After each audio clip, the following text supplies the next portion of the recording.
Hey guys, looks like it's beer 30. Let's go see what's in the fridge today.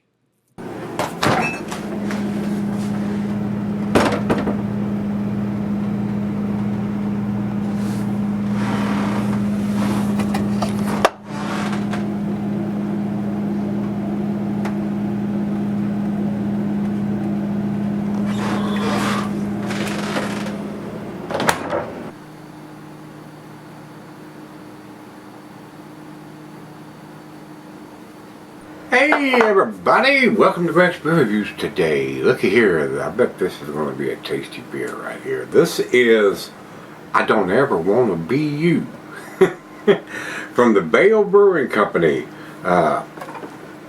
This is a big beer, guys. This is a 9.3%er. This one gets into the Imperial version in my book. Anything above 9% would be considered an Imperial and Greg's book. But anyway, that's just Greg's book. 9.3 the Bale, and then Hazy Double IPA brewed with Citra and Mosaic hops, 9.3%. And on the bottom of it it's written 24/02/20. Looks to me like it's February 20th of 2024. That's what it looks like to me, guys, but it's kind of smeared. But anyway, there's a picture on the front. They're spinning around. I don't ever want to be you. Alright, these guys are in Virginia. This is, okay, it says here, double dry hop version of our 9.3%. Zero IBUs. Zero IBUs. I found that hard to believe. Zero IBUs. I don't know if I've ever had a beer with zero IBUs. And especially a 9%er. I mean, you might be able to get close to that with a half of that, 3 or 4%er, but I don't know. I don't know. Zero IBU double IPA. I don't ever want to be you. Like the rest of the IBU series, this one is hopped intentionally with Citra and Mosaic. This beer is one of the highest hopping rates we use. Almost 10 pounds per barrel of hops in a total batch.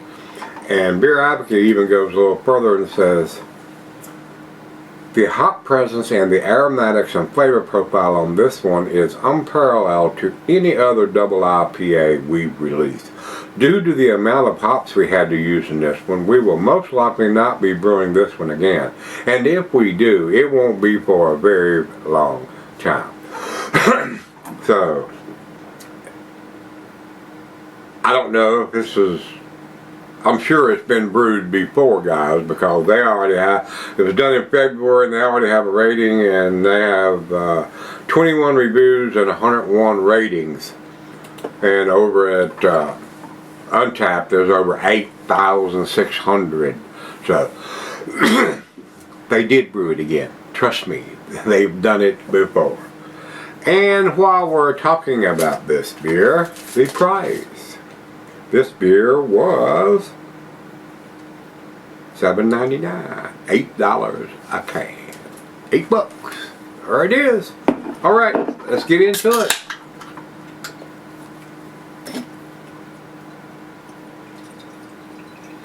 It does have a nice orange juice color. Not light, looks like a perfect orange juice color. It might even be a little darker, a little dirty orange juice.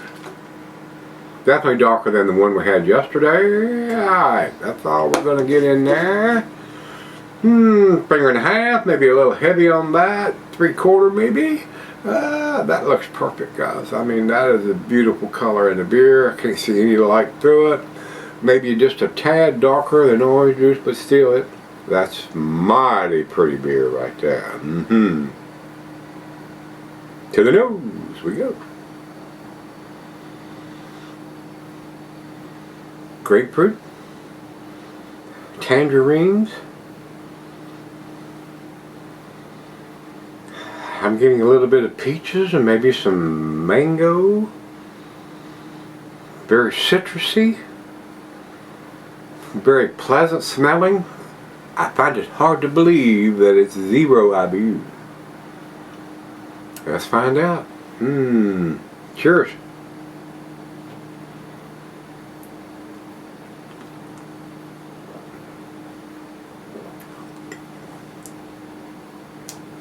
That's not bitter. That's smooth. 9.3%, that's super smooth. How would you get no bitterness, no IBUs at all? No bittering hops?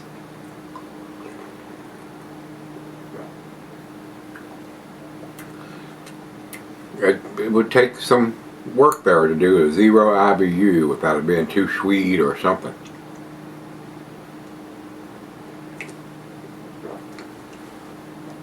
That is super smooth, guys, for a 9.3%. I am not detecting any alcohol or IBUs. That's amazing. That's amazing that they can do that with a beer. Have 0 IBUs and be a 9.3%er. It takes some balancing to do that. I mean, really serious. I mean, anything that I brewed with that magnitude, it was 75 to 100 IBUs. Wow, that's impressive. That's very nice. That's an $8 beer, and that's probably worth it, guys. 9.3, 0 IBUs, super smooth, very pleasant. A lot of fruit juiciness in there, and a lot of chunks coming out of the bottom of that can too. Big chunk.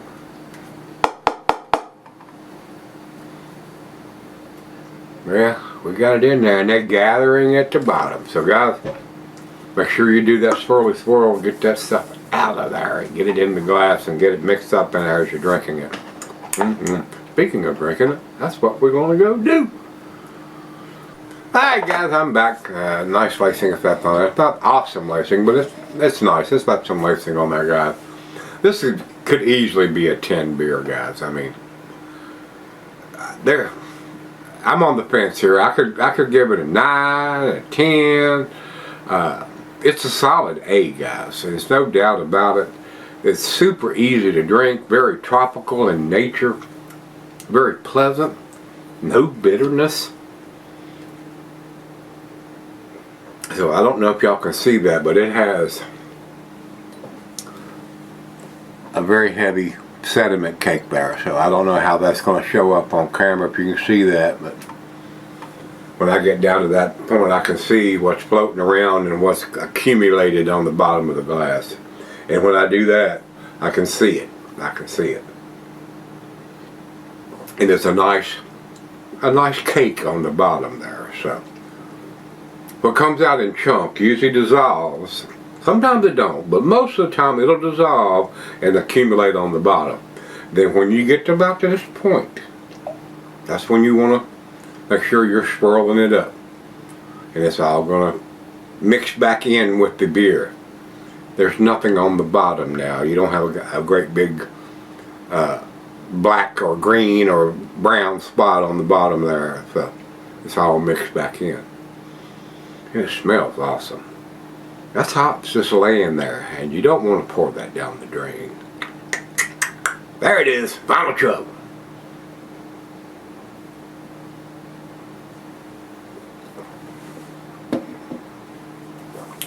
That is so easy to drink, guys. You could get in serious trouble with this beer.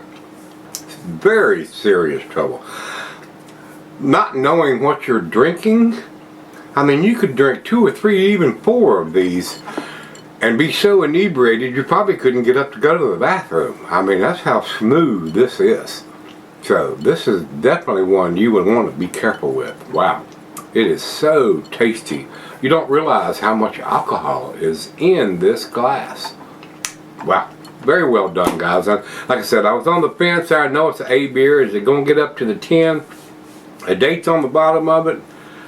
It's pricey, but it is so easy to drink. And I'm probably going to go ahead and go against the grade a little bit. I liked it that much, guys. It's going to get to 10. I was between 97 and 100, and yeah, I'm going to give it to 100. It was expensive, but it was worth it. I can't afford to buy a lot of $8 beers for go-to beers. Now, when I'm doing reviews, you know, but as far as having a daily drinker when I'm not reviewing, that would be a little expensive from this guy's pocketbook. So, with that being said, let's jump over to Beer Advocate. They have a 97. World class. Yeah, it is. That's where I was at. I was going to give it a 97, but wow. I mean, it clicks all the boxes, guys. I mean, that old hair is blowing back. Over to Untapped, they have it at 4.33. Solid A, upper A numbers. And guys, I've seen 460s in numbers from them over on Untapped. So this is not the biggest numbers from those guys, but for 8,000 ratings, and it's still a 4.33, almost 9,000, 8,600. That's pretty good. That is pretty good. And for the style, 9.3%, and it's super easy to drink. Everything's there. Yes. I don't ever want to be you, but I'd like to drink you every day if I could afford it. So, I don't be you, but I sure enjoyed it. So guys, if you've had this from the Vail Brewing Company, let me know what you think. I'm hearing a lot of good comments from people say they've heard a lot of good things about this brewery. I haven't heard anything bad.